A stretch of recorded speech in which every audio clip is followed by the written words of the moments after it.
الشیطان الرجیم بسم اللہ الرحمن الرحیم سورۃ الحشر 59واں نمبر قرآن پاک میں مدینہ میں نازل ہوئی 101 شان نزول 24 آیات 3 رکوع بسم اللہ الرحمن الرحیم سبح للہ ما فی السماوات و ما فی الارض وهو العزیز الحکیم اللہ کی تسبیح بیان کی جو بھی آسمانوں میں سب نے اللہ ہی کے لیے اللہ کی تسبیح اللہ کی پاکی وما فی الارض جو بھی زمین میں ہے یعنی کہ تمام مخلوق جو کہ آسمانوں میں ہے چاہے وہ زمین میں اللہ کی تسبیح بیان کرتے ہیں اللہ کی پاکی بیان کرتے ہیں وہ العزیز الحکیم اور وہی عزت اور حکمت والا ہے وہ الذی اخرج الذین کفروا من اہل کتاب وہی ذات جس نے کہ نکالا کافروں کو جو اہل کتاب میں سے ہیں یعنی جو شرک کر رہے ہیں کفر کر رہے ہیں بدعت کر رہے ہیں من دیارہم ان کے گھروں سے اول الحشر حشر سے پہلے یعنی کہ نکالنا حشر یعنی کہ ان کو جلا وطن کرنا اس کے اندر سورۃ حشر میں خیبر کے یہودیوں کے بارے میں نشاندہی ہے کہ جب انہوں نے غداری کی مسلمانوں سے تو جنگ احزاب اور دوسرے مقام پر تو صلح حدیبیہ کے بعد جنگ خیبر ہوئی اور بغیر لڑائی کے اللہ تعالیٰ نے مسلمانوں کو فتح عطا فرمائی. تو اللہ تعالیٰ ارشاد فرما رہا ہے کہ جو ہے ان یخرجوا ما ظننتم ان کو یہ گمان ہی نہیں تھا ان یخرجوا کہ وہ بھی کبھی نکلیں گے وظنوا اور یہ گمان کرتے تھے انہ مانعتم حصون من اللہ کہ ان کے یہ جو حصون ہیں جو قلعے ہیں وہ انہیں اللہ سے بچا لیں گے یعنی کہ اللہ کے عذاب سے بچا لیں گے فاتاہم اللہ من حیث لم یحتسبوا تو پھر اللہ تعالیٰ آیا ان کے پاس جہاں سے ان کو گمان بھی نہیں تھا یعنی کہ اللہ کا عذاب نبی کریم صلی اللہ علیہ وسلم کے ہاتھوں وَقَذَفَ فِي قُلُوبِهِمُ الرُّعْبَ اور ان کے دلوں میں ایسا روب پڑ گیا نبی کریم اور صحابہ کرام کا یخرجون بیوتہم بِأَیدِہِم کہ یخرب یعنی کہ خراب کرتے تھے اپنے گھروں کو بے ایدیم اپنے ہاتھوں سے یعنی کہ وہ کہتے تھے کہ بھئی ہم تو جا رہے ہیں ہمیں جلا وطن کر دیا گیا تو یہ مکان جتنا ان کو خراب کر سکتے ہو کر دو کہ مسلمانوں کے ہاتھ میں آئے گا ایدی المومنین اور مسلمانوں کے ہاتھوں سے کیونکہ مسلمان ان کو وہاں سے بھگا رہے تھے. تو اللہ نے ارشاد فرمایا فاتعبروا یعنی غور کرو یا اولو الابصار اے عبرت والو اے نگاہوں والو کہ اللہ تعالیٰ نے ان پہ کیسا عذاب ڈالا کہ اپنے ہاتھوں سے اپنے گھروں کو تباہ کر رہے تھے. تو اللہ نے ارشاد فرمایا ولولا ان كتب اللہ علیہم الجلاء اگر اللہ تعالیٰ نے ان کے اوپر پہلے سے یہ نہ لکھ دیا ہوتا کہ ان کو جلا وطنی کی جائے گی تو اللہ نے ارشاد فرمایا لعذبہم فی الدنیا تو دنیا میں اسی وقت یہاں پر ان کو عذاب دے دیا جاتا وَلَهُمْ فِي الْآخِرَةِ عَذَابُ النَّارِ اور آخرت میں تو انہوں نے جہنم میں جانا ہی ہے. تو اللہ نے ڈیل اس وجہ سے دی کہ ان کو جلا وطنی کی وجہ سے اللہ نے مہلت دے دی. تو اللہ تعالیٰ شاید فرماتا ہے کہ اس کی وجہ یہ ذالک بِأَنَّهُمْ شَاقُّوا اللَّهَ وَرَسُولَهُ اللہ رسول سے وہ علادہ رہے اور میں یہ شاق اللہ اور جو بھی اللہ کے رسول سے علادہ رہے گا اللہ سے علادہ رہے گا ان کے کام سے علادہ رہے گا قرآن اور سنت کے خلاف چلے گا تو اللہ نے کہا کہ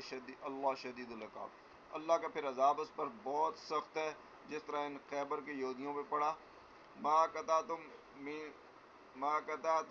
من لینۃ او ترکتموها قائمۃ علی اصولها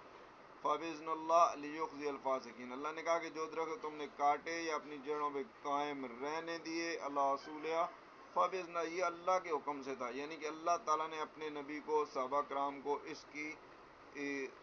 فہم عطا کی اور اس کے بعد یہ قرآن میں اس کا ذکر بیان فرما دیا لیخزی الفاسقین تاکہ فاسقوں کو رسوا کر دے وما افاء اللہ علی رسول منہم اور جو غنیمت دلائی اللہ نے اپنے رسول کو اس سے فما اوجفتم علیہ من خیل ولا رکاب اب اللہ تعالیٰ صحابہ سے مخاطب ہو کر کہہ رہا ہے کہ اللہ تعالیٰ نے جو یہ غنیمت دلائی ہے یہ مکافے کا مال دلایا ہے اس پر تم نے اپنے گھوڑے نہیں دوڑائے یعنی کہ یہ جہاد کے بغیر حاصل ہوا ولا رکاب نہ اونٹوں پر آپ سوار ہو کر گئے ولیکن اللہ مگر اللہ نے یسلط رسلہ علی من یشاء اللہ اپنے رسولوں کو قابو میں دے دیتا ہے جو چاہتا ہے وہ علی کل شیء قدیر بے شک اللہ تعالیٰ ہر چیز پر قادر ہے اور اللہ تعالیٰ نے یہودیوں کو جو خیبر کے تھے ان کے اوپر اپنے نبی کو تسلط عطا فرمایا اور بغیر جہاد کے ہی وہ جلا وطن ہو گئے اور مال سارا جو بھی غنیمت تھی مومنوں کے ہاتھ میں لگ گئی. اب اس کی تقسیم اللہ نے بتا دی. معاف اللہ رسول من اہل القرى کہ یہ جو اللہ نے غنیمت دلائی ہے اپنے رسول کو اہل قرہ سے، فللہ یہ اللہ کے لیے ہے، ولرسول اور اس کے رسول کے لیے، وذی القربیٰ اور ذی القربیٰ کے لیے، والیتامى یتیموں کے لیے، والمساکین اور مسکینوں کے لیے، وابن السبیل اور مسافروں کے لیے. یعنی کہ ان مدات میں اللہ کا رسول ان کو خرچ کرے گا تاکہ کہ لا یکون دولت بین الاغنیاء، تاکہ یہ جو دولت ہے تمہارے غنیوں کے اندر ہی نہ گھومتی رہے. منکم وما آتاکم الرسول فخذوا، اور اللہ نے یہ اصول بھی بتا دیا کہ اللہ کا رسول جو تمہیں دے اس غنیمت میں سے، اس مال میں سے، جو دے، جتنا دے، جب دے، فخذوا اسے لے لو، وما نہاکم اور جس سے وہ منع فرما دے، جس سے روک دے، عنہ فانتہوا اس سے رک جاؤ. یعنی کہ اللہ کے رسول کی مکمل پیروی کرنی ہے، چاہے مال غنیمت کی تقسیم ہو، چاہے کوئی بھی کام. واتقوا اللہ، اللہ کا تقوی اختیار کرو. ان اللہ شدید ہوگا، اللہ کا عذاب بہت سخت ہے اگر تم شرک کرو گے، کفر کرو گے، بدعت کرو گے، کبائر کرو گے، اللہ کے حکموں کی نافرمانی کرو گے، اور تو پھر اس وقت پھر اللہ کا عذاب تم پر آئے گا، اور جو بہت شدید ہوگا. اگر ایمان پہ چلو گے، قرآن پہ چلو گے، سنت پہ چلو گے، توحید پر قائم رہو گے، تو پھر جنت اور فضل جس کا آگے ذکر اللہ فرما رہا ہے. وللفقراء المہاجرین اور جو فقیر ہیں، ہجرت کرنے والے جو مہاجر ہیں، الذین اخرجوا من دیارہم جن کو اپنے گھروں سے نکال دیا گیا، اپنے مالوں سے نکال دیا گیا، یبتغون فضلا من اللہ ورضوانا جو اللہ کے فضل اور رضوان کو تلاش کر چاہتے ہیں، وینصرون اللہ اللہ اس کے رسول کی مدد کرتے ہیں. اولئک هم الصادقون یہ سچے لوگ ہیں. یعنی کہ یہاں پر اللہ نے اشارہ دے دیا کہ بھئی تم لوگوں کے پاس تو مال بھی موجود ہے، گھر بھی موجود ہے. وہ لوگ جو کہ مہاجر ہیں، جو اپنے گھر چھوڑ کر آ گئے اللہ کی راہ میں، اپنے مال کو چھوڑ کر آ گئے اللہ کی رضا کے لیے، بالکل فقراء کی حالت ان کی ہو گئی ہے، تو اس مال میں سے ان کی مدد کی جائے، ان کو مال عطا کیے جائیں، ان کو گھر عطا کیے جائیں، اور ان کی جتنی بھی مدد ہو سکتی ہے کی جائے. اس میں یہ اشارہ موجود ہے کیونکہ اولئک هم الصادقون کہ وہ سچے ہیں، یعنی کہ پکے سچے کھرے مومن ہیں، منافقوں کی طرح نہیں. والذین تبوؤا الدار الایمان من قبلہم اور جنہوں نے سے پہلے اس شہر میں اور ایمان میں گھر بنا لیا، یحبون ما ہاجر الیہم اور دوست رکھتے ہیں انہیں جو ان کی طرف ہجرت کر کے گئے. یعنی کہ اب انصار کی تعریف اللہ تعالیٰ ارشاد فرمایا، ولا یجدون فی صدورہم اور اپنے دلوں میں ان کے سے کوئی جو ہے نا حاجت نہیں پاتے، یعنی کہ تنگی نہیں پاتے، جو ان کو اللہ تعالیٰ نے دیا ہے وہ اس میں سے عطا کرتے ہیں، حتیٰ کہ ان کو اگر خود ضرورت ہوتی ہے تو اس کو بھی اثار کر کے ان پر تقسیم کر دیتے ہیں. تو اللہ نے ارشاد فرمایا مما اوتوا جو اللہ نے انہیں دیا ہے، ویؤثرون علی انفسہم اپنے نفسوں پر بھی اثار کرتے ہیں، یعنی کہ ان کو ترجیح دیتے ہیں. ولو کان بہم خصاصہ حالانکہ وہ خود شدید محتاج ہوں، اس کی انہیں ضرورت ہو. تو اللہ نے یہ صحابہ کی تعریف بیان فرمائی، ان کے جذب اثار کو واضح فرمایا، اور مہاجرین کی جو ہے نا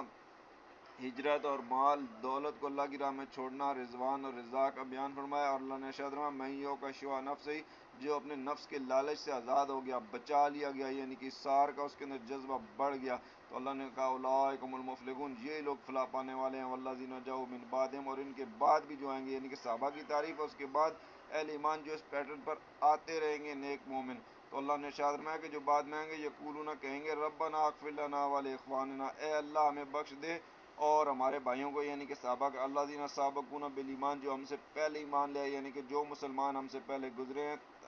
تا آدم تا نبی کریم. ولا تجعل فی قلوبنا غلا للذین آمنوا اور ہمیں مت بنا ہمارے دلوں میں، یعنی کہ ہمارے دلوں میں کینہ نہ رکھ ان کے لیے جو ایمان والے ہیں. ربنا انک رؤوف رحیم بے شک اے اللہ تو رؤوف ہے، تو رحیم ہے. اس میں اللہ نے اشارہ کر دیا کہ صحابہ کے بارے میں غل نہیں رکھنی، ان کے بارے میں اپنے دل میں کینہ نہیں رکھنا، ایمان والوں کے بارے میں اپنے لیے بغض نہیں رکھنا ہے. جو لوگ اس طرح کرتے ہیں ان کو آیتوں کو غور سے پڑھنا چاہیے اور اپنے ایمان کی فکر کرنی چاہیے. اللہ تعالیٰ نے ارشاد فرمایا الم تر الی الذین نافقوا کیا ان کی طرف نہیں دیکھا جو نفاق کرتے ہیں، یعنی کہ یہودی اور عیسائی جو بظاہر اسلام قبول کر کے چند افراد تھے، جتنے بھی تھے، یقولون وہ کہتے تھے لاخوانہم الذین کفروا من اہل الکتاب کہ جو ان کے دوست تھے، جو ان کے بھائی تھے وہ کافروں میں سے، اہل کتاب میں سے، لئن اخرجتم لنخرجن معکم کہ اگر تم نکالے گئے تو ضرور ہم بھی تمہارے ساتھ نکلیں گے. یعنی کہ اس ٹائم وہ ان کی بڑا جتھا سازی کرتے تھے اور مسلمانوں کے مقابلے میں ان کی ہمت افزائی کرتے تھے کہ یہ مسلمان تمہارے ساتھ جو ہے نا نہیں کریں گے، تمہیں نہیں نکالیں گے، اور اگر نکالے تو ہم بھی تمہارے ساتھ نکلیں گے، ہم تمہارے ساتھ مل کر مسلمانوں کے ساتھ جنگ کریں گے، یہ کر دیں گے، وہ کر دیں گے. مگر جب اللہ کے رسول نے ان کو نکالا تو ان کے ساتھ کوئی نہ نکلا، بس ان کی خالی باتیں رہ گئیں. اللہ اس کی طرف توجہ دلا رہا ہے کہ لنخرجن، اس ٹائم کہتے تھے کہ ضرور ہم تمہارے ساتھ ہوں گے، ولا نطیع فیکم احدا ابدا، اور آزگر تمہارے بارے میں کسی کی نہ مانیں گے، وان قتلتم لننصرنکم، اور اگر تمہاری لڑائی ہوئی تو ہم ضرور تمہاری مدد کریں گے، واللہ یشہد، اور اللہ تعالیٰ نے گواہ، اللہ تعالیٰ کہہ رہا ہے کہ اللہ گواہ ہے، انہم لکاذبون، کہ بے شک وہ ضرور جھوٹے ہیں، یعنی کہ نہ تو وہ ان کے ساتھ لڑے، نہ ان کے ساتھ انہوں نے مل کر مسلمانوں کا مقابلہ کیا، نہ ان کے ساتھ انہوں نے جو ہے نا جلاوطنی اختیار کی۔ تو اللہ نے ارشاد میں کہ وہ یہ بھی کہتے ہیں وَإِنْ أَخْرَجُوا لَا يُخْرِجُونَ مَعَهُمْ، اگر وہ نکالے گئے تو یہ ان کے ساتھ نہ نکلیں گے، اللہ نے پہلے ہی بتا دی، وَلَئِنْ قُتِلُوا، اور اگر ان سے لڑائی ہوگی، لَا يَنْصُرُونَهُمْ، تو یہ ان کی مدد بھی نہیں کریں گے، وَلَئِنْ نَصَرُوهُمْ، اور اگر ان کی مدد کی بھی تو ضرور پیٹ پھیر کر بھاگیں گے، لَيَوَلُّونَ الْأَدْبَارَ ثُمَّ لَا يُنْصَرُونَ، پھر مدد نہیں پائیں گے، لَأَنْتُمْ أَشَدُّ رَهْبَةً فِي الصُّدُورِ مِنَ اللَّهِ، بے شک ان کے دلوں میں اللہ سے زیادہ تمہارا ڈر ہے، ذالک بأنہم قوم لا یفقہون، اس لیے کہ یہ ناسمجھ لوگ ہیں، ان میں فقہ نہیں ہے، ان میں عقل نہیں ہے، اللہ سے نہیں ڈرتے، نفاق شرک کفر کر رہے ہیں، اور حضور سے ڈر رہے تھے کہ یہ آ کر ہمیں قتل کر دیں گے اور ہمیں یہاں سے جلا وطن کر دیں گے، حالانکہ حقیقت تو یہ تھی کہ اللہ سے ڈرتے، پکا سچا کھرا ایمان رکھتے، حضور کی اتباع کرتے، پھر انہیں نہ دنیا میں خوف ہوتا نہ آخرت میں، مگر انہوں نے نفاق کو ترجیح دی، تو اللہ تعالیٰ نے ارشاد فرمایا لا یقاتلونکم جمیعا، یہ سب تم سے مل کر نہیں لڑیں گے، الا فی القری محصنۃ، مگر بند شہروں میں، یعنی کہ یہودیوں کے مختلف جگہ تھے، جیسے بنی قریظہ تھا اور خیبر کے علاقے تھے اور بنی نذیر تھے، تو یہ آپس میں بظاہر یہ باتیں کرتے تھے کہ مگر وہ جب اللہ کے رسول نے ان کو باری باری جلاوطن کیا، بعض کو جو ہے نا قتل کیا، تو کوئی ایک دوسرے کی مدد کو نہیں آیا، من ورا جدر، وہ اللہ نے بتا دیا کہ وہ جو ہے نا اپنے بند قلعوں کے اندر ہی رہیں گے اور وہ مقابلے میں نہیں آ سکیں گے، باسم بینم شدید تاسم جمیع،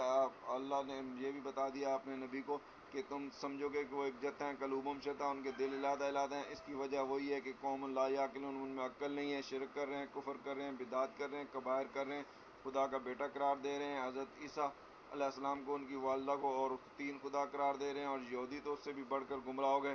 تو انہوں نے بشر تک کو خدا بنا لیا، تو اللہ نے ان کی مثال بیان ہوئی، کامثل، ان کی مثال ایسی مثال، اللہ زین من قبلہم قریباً، جو ابھی قریب زمانے میں تھے، ذاقوا وبال امرہم، کہ ان پر وبال چکھا، ولہم عذاب علیم، اور ان کے لیے دردناک عذاب ہے، جیسے بنی قریظہ وغیرہ اس سے پہلے، کمثل الشیطان، اور ان کی مثال ایسی ہے کہ شیطان کی طرح، اس قال للانسان، جو وہ انسان کو کہتا ہے اکفر، کہ کفر کر، شیطان کیا کہتا ہے انسان کو، یہ کہتا ہے کہ تو کفر کر، اکفر، کفر کر، فلما کفر، پھر جب انسان کفر کر لیتا ہے، قال ان بریء منک، کہ میں تو تیرے سے بری ہوں، تجھ سے علیحدہ ہوں، انی خاف اللہ رب العالمین، میں تو اللہ سے ڈرتا ہوں جو رب ہے تمام جہان کا، فکان عاقبتہما انہما فی النار، اللہ نے بتا دیا کہ ان دونوں کی جو عاقبت، جو انجام ہوگی، یہی ہوگی کہ یہ دونوں جہنم میں جائیں گے، خالدین فیہا، اور اس کے اندر رہیں گے، ذالک جزاء الظالمین، یہ ہے ظالموں کی سزا، جو شرک کرے گا، جو کفر کرے گا، جو بدعت کرے گا، جو قرآن اور سنت کے خلاف چلے گا، جو نئی نئی دین میں بدعت لے آئے گا، نئی نئی دین میں فتنے پیدا کرے گا، فی النار ہوگا، سیدھا جہنم میں جائے گا، یا ایھا الذین آمنوا، اے ایمان والو، اتقوا اللہ، اللہ کا تقوی اختیار کرو، ولا تنظر نفس ما قدمت لغد، اور ہر جان یہ دیکھتی رہے کہ کل کے لیے آگے اس نے کیا بھیجا،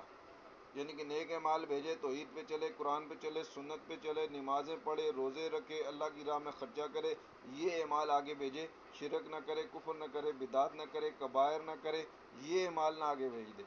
تو اللہ نے کہا واتقوا اللہ، اللہ سے ڈرو، ان اللہ خبیر، بے شک اللہ جانتا ہے، بما تعملون، جو عمل تم کر رہے ہو، جو شرک کر رہے ہو، جو کفر کر رہے ہو، جو بدعت کر رہے ہو، جو اللہ کو بھول گئے ہو، جو دنیا کے مال کے پیچھے لگ گئے ہو، تو اللہ نے ارشاد فرمایا ولا تکونوا، مت ہونا ان کی طرح، کالذین، ان لوگوں کی طرح، ان یہودیوں کی طرح، ان عیسائیوں کی طرح، ان مشرکین مکہ کی طرح، نسوا اللہ، اللہ کو بھول بیٹھے، فانساہم انفسہم، تو انہوں نے اپنی جانوں کو بھی بلا دیا، یعنی کہ وہ جو شرک اور کفر کر رہے تھے، جو نفاق کر رہے تھے، جیسے یہودیوں نے کیا، تو اس کا بدلہ ان کو پھر کسی کو قتل کی صورت میں ملا، کسی کو جلاوطنی کی صورت میں ملا، اگر وہ اس طرح کی حرکتیں نہ کرتے، اللہ کو نہ بھولتے، قرآن اور سنت پہ چلتے اور اپنے معاہدے کو قائم رکھتے، تو وہ ان کے نفس بھی آسانی میں رہتے، مگر انہوں نے کیا کیا، اللہ کو بلا دیا، اور قرآن اور سنت اور توحید کے طریقے پہ نہیں چلے، حضور کے ساتھ وہ نہیں چلے، مخلص نہیں ہوئے، انہوں نے غداری کی، اور انہوں نے شرک کیا، انہوں نے کفر کیا، اور انہوں نے یعنی کہ اللہ کو بلا دیا. تو فَأَنْسَاهُمْ أَنفُسَهُمْ، تو اللہ تعالیٰ نے ان کو اپنے نفس بھی یاد نہیں رہنے دیے، یعنی کہ بلا دیے. اولئک هم الفاسقون، وجہ یہی تھی کہ یہ لوگ فاسق تھے. تو اب اللہ تعالیٰ نے بتا دیا کہ یہ جو فاسق ہیں اور جو مومن ہیں، کافر اور مومن برابر نہیں ہو سکتے. لا یستوی، بالکل برابر نہیں. اصحاب النار، چاہیے جو آگ میں جانے والے لوگ ہیں، یہ جو شرک کرنے والے ہیں، جو کفر کرنے والے ہیں، جو بدعت کرنے والے ہیں، جو قرآن اور سنت کے خلاف چلنے والے ہیں، جو نئی نئی بدعت کے پیچھے جانے والے ہیں. واصحاب الجنہ، اور اے اصحاب جنت والے، جو قرآن اور سنت پہ چلنے والے، اللہ کے حکم پہ چلنے والے، رسول کے حکم پہ چلنے والے، صحابہ کے طریق پہ چلنے والے، شرک سے دور، بدعت سے دور، کبائر سے دور. تو اللہ نے ارشاد میں اصحاب الجنہ، یہ جو جنتی اصحاب ہیں، ہم الفائزون، یہ ہی فائز ہونے والے ہیں، یہ ہی مراد کو پہنچنے والے ہیں، یہ ہی جنت میں جانے والے ہیں. پھر اللہ نے ارشاد میں کہ اس قرآن کی تو تاثیر یہ ہے کہ لو انزلنا ھذا القرآن، اگر اس قرآن کو نازل کر دیتے اللہ جبل رایتہ، تو پہاڑ پر تو دیکھتا اس کو، لرایتہ، اسے ضرور تو دیکھتا، غاش ان، پاش پاش ہو جاتا، متصدعا من خشیت اللہ، اللہ کے خوف سے ٹکڑے ٹکڑے ہو جاتا. اور یہ ایسے پتھر دل ہیں، ایسے سنگ دل ہیں کہ ان کے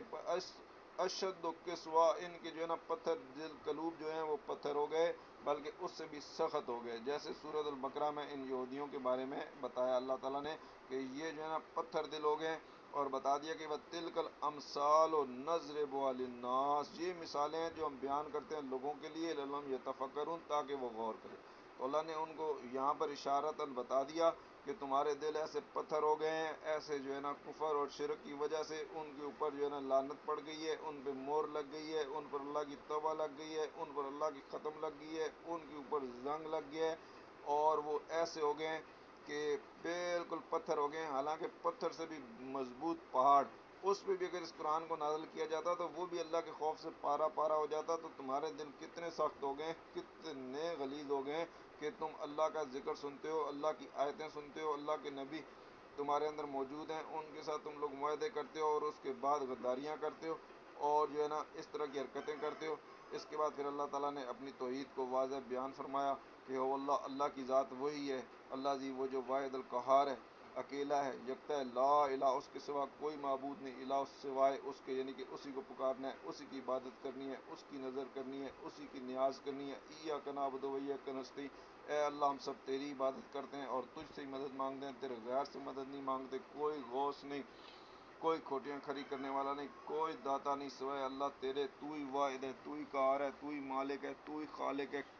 تو ہی رازق ہے، تو ہی عالم الغیب ہے، غیبوں کا جاننے والا بھی تو ہی ہے، وہ شہادت اور ظاہر کا بھی تو ہی. او رحمان الرحیم، تو رحمان ہے، تو رحیم ہے، تو دنیا میں بھی ہم پہ رحمت کر رہا ہے، تو آخرت میں بھی ہمیں رحم کرے گا، جہنم سے بچائے گا، جنت میں دے کے جائے گا. وہ اللہ، اللہ یہی ہے، واحد اکیلا یکتا، اللہ ذی لا الہ، جس کے سوا کوئی معبود نہیں، الملک القدوس السلام،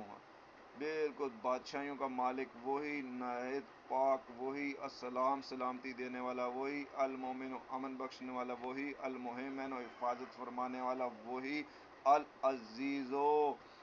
زبردست وہی. مہیمن یعنی حفاظت فرمانے والا، دستگیر وہی، غوث وہی، اور داتا وہی، غریبوں کو نوازنے والا وہی، امیروں کو نوازنے والا وہی، مشکل کشا وہی، عزیز وہی، الجبار تکبر اسی کو زیبا ہے، جباریت اسی کو زیبا ہے، المتکبر سبحان اللہ، پاکی ہے اسے، اما یشرکون، ان کے شرک کرنے والوں سے جو پتھروں کو خدا بنا رہے ہیں، جو بچڑے کو خدا بنا رہے ہیں، کوئی ہنومان کو بنا رہا ہے، کوئی ہاتھی کو بنا رہا ہے، کوئی چاند سورج کو بنا رہا ہے، کوئی آگ کو بنا رہا ہے، کوئی گائے کو بنا رہا ہے، کوئی بت کسی نے بنا دیے، کسی نے مزار سازی کر دی. اللہ ان تمام شرکی اعمال سے پاک ہے، بلند ہے، بالا ہے. واللہ، وہ اکیلا ہے، الخالق، خالق بھی وہی ہے، مالک بھی وہی ہے، رازق بھی وہی ہے، الباری، مٹی سے انسان کو بنا دینے والا وہی ہے، المصور، ماں کے پیٹ میں صورتیں دے دینے والا وہی، لہ الاسماء الحسنی، یہ سارے نام اچھے اللہ رب العزت و جل کے ہیں. یسبح لہ، اسی کے لیے تسبیح کرتے ہیں وہی. ابتداء میں بھی تسبیح سے اس سورت کو اللہ نے شروع فرمایا، اور اختتام کی آیت بھی اللہ تعالیٰ نے تسبیح سے بیان فرمائے گی. یسبح لہو، اسی کے لیے تسبیح کرتے ہیں، اسی کی تسبیح کرتے رہیں گے. اول میں بھی اسی کی تسبیح تھی، آخر میں بھی اسی کی تسبیح ہوگی. لہو، اسی کے لیے، یعنی کہ مالک بھی وہی ہے، خالق بھی وہی ہے، رازق بھی وہی ہے، تمام قوتیں بھی اسی کے ہاتھ میں. ما فی السماوات والارض، چاہے آسمانوں میں ہو چاہے زمینوں میں. وہو العزیز الحکیم، وہی عزیز ہے، وہی حکیم ہے، وہی عزت والا ہے، وہی حکمت والا ہے. واحد ہے، یکتا ہے، واحد القہار ہے، اور رحمان الرحیم ہے، رب العالمین ہے. اس کے سوا کوئی معبود نہیں. اے اللہ ہمیں شرک سے بچا، کفر سے بچا، بدعات سے بچا، کبائر سے بچا، اور قرآن اور سنت پر سختی سے گامزن رہنے کی توفیق عطا فرما. صدق اللہ العظیم.